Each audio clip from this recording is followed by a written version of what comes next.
Now the third experience I had with Baba, I was working already. I was working in Dubai at that time for a company, and one of the partners or the owner of the company was in India. It's an Indian company's Dubai office. So there was a meeting of that company in Dubai, in Mumbai. So I flew in, and the meeting was on Sunday. It's like a global meet for them, global or territorial meet for them. So I came.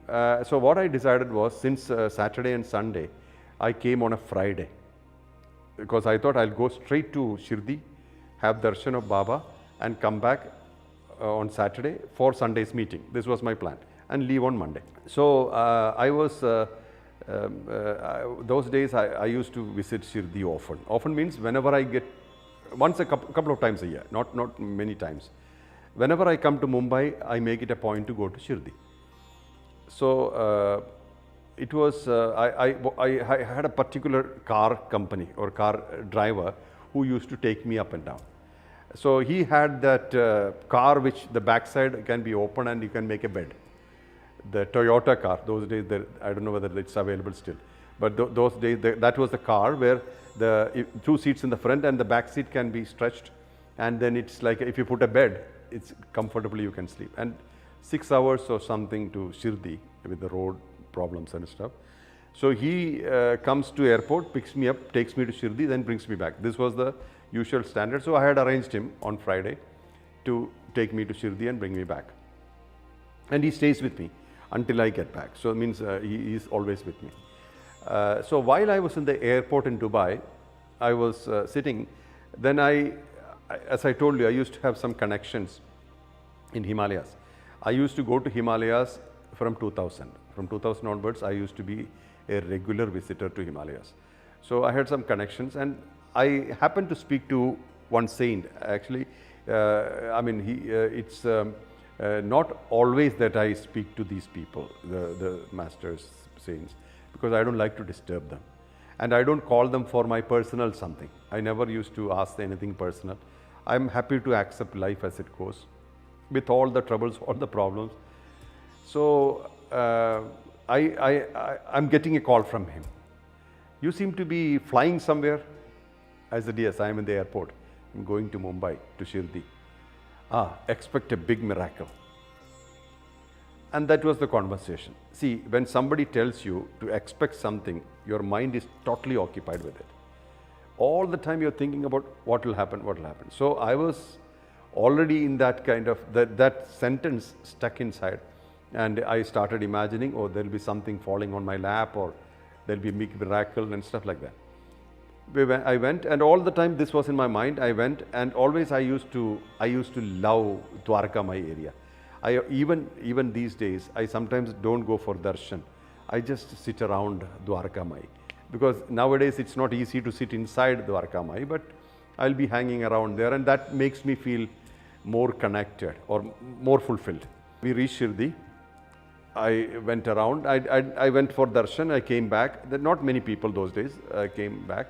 This is 2006 or 7, around that time. So the driver was there along with me. I told him those days the Duni was open. You can put your offerings into Duni. So Duni was open. So I told him, get me something nice, meaningful, not just like a cheap stuff, something nice. And I paid him some money, and I stood in the queue. So there is one queue coming in and another side going out.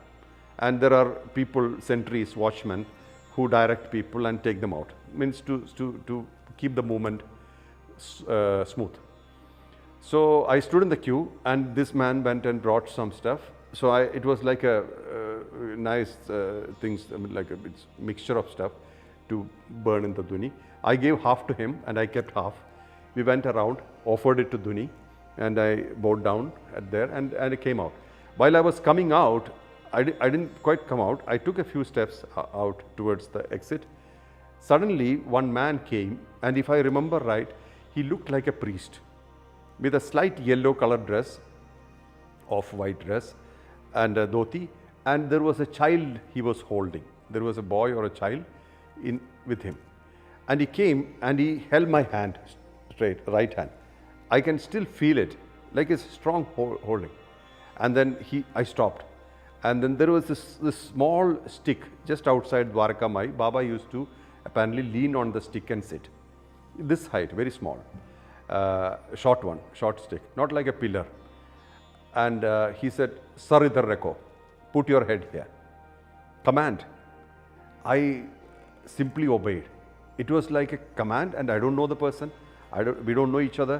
He said, "Put your head here." I bow down, I kneel down, put my head there, and said, "Habhi jao, go now, you can go."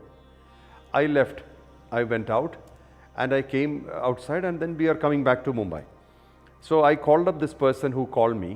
I said, "You told about a miracle, big miracle. Where is the miracle? We are leaving now." Then he said, "Sai Baba came and met you. What more you need?" I said, "My God, that was Sai Baba. I couldn't touch his feet. You know, I was not expecting, and he was not in the form which we are familiar with. And it was such a feeling in my mind that I missed this opportunity. And I was grateful to, in one way, that was a big turning point in my life. Baba coming and touching my forehead on that small pillar, that was a big turning point in my life. And then Baba's presence started increasing.